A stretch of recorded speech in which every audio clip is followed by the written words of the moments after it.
एक सुंदर गांव में एक जोड़ा मीरा और गोपाल शादी के बाद प्यारी प्यारी लम्हों को जी रहे थे। अब कुछ समय बाद मीरा गर्भवती हो गई और उन्हें एक सुंदर सी बेटी होती है। लेकिन अब समय बदल गया। गोपाल को काम के लिए विदेश जाना पड़ा क्योंकि परिवार बढ़ गया था और उनकी आमदनी पर्याप्त नहीं थी। गांव में मीरा गर्म कपड़े बुनकर गुजारा कर रही थी। वही दूसरी ओर कई दिन बीत गए, लेकिन मीरा को गोपाल का कोई संदेश नहीं मिला था।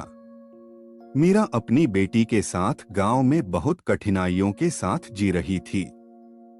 इन दिनों जब वह अपनी खिड़की के पास बैठकर बुनाई करती थी, वहां एक सुंदर हंस उसके पास आता था।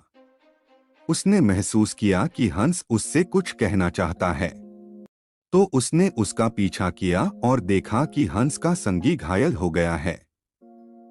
मीरा ने उस चोटीले हंस का इलाज किया और कुछ दिनों में हंस ठीक हो गया।